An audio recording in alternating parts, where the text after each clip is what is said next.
वर नतमस्तक झाल्यानंतर एक वेगळी ऊर्जा मिळते, एक वेगळी प्रेरणा मिळते आणि सामाजिक कार्य करताना राज्य सरकारच्या माध्यमातून लोकहिताची कामं करताना ही ऊर्जा प्रेरणा साह्यभूत अशा प्रकारची ठरते। त्याच्यामध्ये आधुनिक महाराष्ट्राच्या जडणघडणीमध्ये स्वर्गीय यशवंतराव चव्हाण साहेबांचं योगदान खूप मोठं होतं।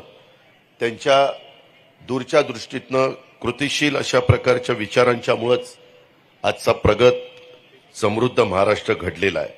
मग आपलं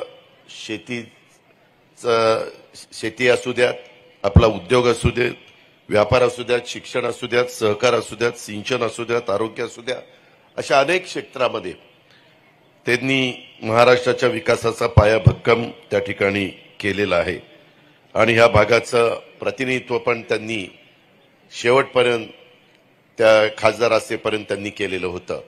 परंतु काळाच्या नियतीच्या पुढे तुमचं माझं काही चालत नाही। तसं बघितलं तर 71 वर्ष वय कसं काही जाण्याचं वय अलीकडच्या काळामध्ये नाहीये, परंतु वेणुताई निघून गेल्यानंतर खऱ्या अर्थाने चव्हाणसाहेब खचले आणि त्याच्यातनं चव्हाणसाहेब स्वतः सावरले नाही आणि नंतर आपल्याला सगळ्यांना चव्हाणसाहेब सोडून गेले ही सगळी पार्श्वभूमी आपल्या सगळ्यांच्या समोर आहे। आज इथं आल्यानंतर खरं तर विद्यार्थीने ऊन पण हे जी मला जाणीव आहे, मला बाळासाहेबांनी विनंती केली की दादा आदरणीय पी.डी. पाटील गौरव प्रतिष्ठानच्या वतीनं इथं एक कार्यक्रम दरवर्षी होत असतो आणि त्या कार्यक्रमामध्ये विद्यार्थीने येतात, समूहगीत त्या ठिकाणी अर्पण करतात। त्याच्या आधी आमच्या शिक्षकांनी पण एक गीत गायलेलं आपण सगळ्यांनी पाहिलं आणि त्या निमित्तानं आपण त्यांना आदरांजली वाहण्याचा प्रयत्न केलेला आहे। एकंदरीतच माझं स्वतःचं मत आहे की राजकारण समाजकारणात किती उंचीवर कुणी पोचलं, चव्हाण साहेबांचं तर उदाहरण आहे, तरी त्यांची नाळ ही शेवटपर्यंत जनतेशी जोडली गेलेली होती। महाराष्ट्राच्या देशाच्या राजकारणावर त्यांचा एक वेगळा अशा प्रकारचा प्रभाव होता, एक वेगळ्या प्रकारचा ठसा होता।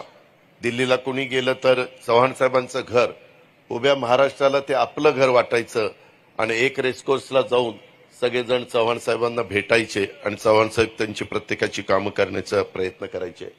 चव्हाण साहेबांचा आणि वेणुताई यांच्यामधले संबंध अत्यंत जिव्हाळ्याचे होते, अत्यंत प्रेमाचे होते। त्यांच्यामधील जर पत्रव्यवहार हा तर मराठी भाषेतील एक अस्सल साहित्य प्रकार म्हणून पाहिला जातो।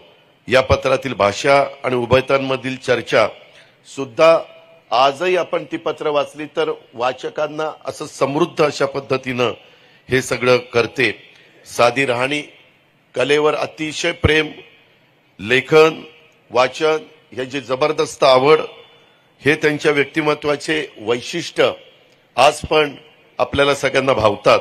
स्वर्गीय यशवंतराव चव्हाण साहेबांनी महाराष्ट्राला आपल्या कृतीतून सुसंस्कृतपणा, ज्याची आज खऱ्या अर्थाने महाराष्ट्राला गरज आहे, सगळ्याच आमच्या राजकीय लोकांनी, नेत्यांनी, कार्यकर्त्यांनी ते पाळलं पाहिजे की सुसंस्कृतपणा शिकवला। त्यांच्या सुसंस्कृतपणाची, यशवंत विचाराची राज्याला आज पण तितकीच गरज आहे। ही गोष्ट आजच्या दिवशी आवर्जून आपण सगळ्यांनी ध्यानामध्ये घेतली पाहिजे। समाजाला एकत्र एकसंघ ठेवून सर्वांना सोबत घेऊन राज्याच्या विकासाच्या दिशेने जाण्याची जबाबदारी आता आपल्या सर्वांची आहे। त्यासाठी यशवंत विचार आज सुद्धा तितकाच गरजेचा आहे आणि या विचारांना पुढे नेण्याचं आणि नव्या पिढीपर्यंत पोहोचवण्याचं काम आपल्याला सगळ्यांना करायचं आहे। माझ्या समोरची मुलं आज लहान आहेत, ते आता उद्याचे जबाबदार नागरिक होणार आहेत। आई वडिलांचं नाव मोठं करण्याच्या करता त्यांच्या विद्येला, त्यांच्या ज्ञानाला आपल्याला सगळ्यांना अधिक कसं मजबूत करता येईल, ज्ञानात अधिक भर कशी घालता येईल याबद्दलचा पण प्रयत्न आपल्याला करायचा आहे। महाराष्ट्राला समृद्ध बनवणारा, एकत्र बांधणारा यशवंतराव चव्हाण साहेबांचा विचार समाजाच्या तळागाळापर्यंत रुजवण्याचं काम आणि वाढवण्याचं काम, नव्या पिढीपर्यंत पोहोचवण्याचा प्रयत्न आपण सगळ्यांनी केला पाहिजे। महाराष्ट्राला सामाजिक दिशा देण्याचं काम आपण सगळ्यांनी मिळून केलं पाहिजे अशी माझी स्वतःची अपेक्षा आहे। मला आठवतंय शताब्दी ज्यावेळेस झाली, शताब्दीच्या वेळेस आपण अनेक गोष्टी, म्हणजे मीच त्यावेळेस सहकार मंत्री होतो, अर्थमंत्री होतो आणि त्यावेळेस 100 कोटी रुपयाची कामं आपण त्यांच्या शताब्दीच्या दिवशी संपूर्ण महाराष्ट्रामध्ये करण्याचा प्रयत्न केलेला होता. स्वर्गीय यशवंतराव चव्हाण साहेबांचा विचाराचा वारसा खऱ्या अर्थानं पुढे नेण्यासाठी आणि त्यांच्या स्वप्नातील महाराष्ट्र हा घडवण्यासाठी आपण सगळेजण प्रयत्न करूया. समाजातील प्रत्येकाची साथ या बाबतीमध्ये मिळेल याबद्दलचा विश्वास मी आजच्या दिवशी आपल्या सगळ्यांच्या समोर व्यक्त करतो. अतिशय उत्तम अशा प्रकारचं समूह गीत इथं माझ्या विद्यार्थ्यांनी सादर केलं. त्याबद्दल मी माझ्या विद्यार्थ्यांचं पण कराड परिसरामध्ये शिकणाऱ्या माझ्या सहकाऱ्यांचं पण मी मनापासून अभिनंदन करतो.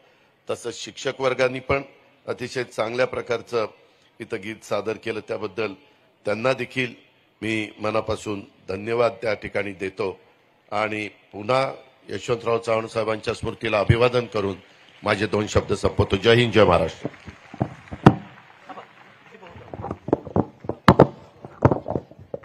आदरणीय पी.डी. पाटील प्रतिष्ठानतर्फे आपण गेली 28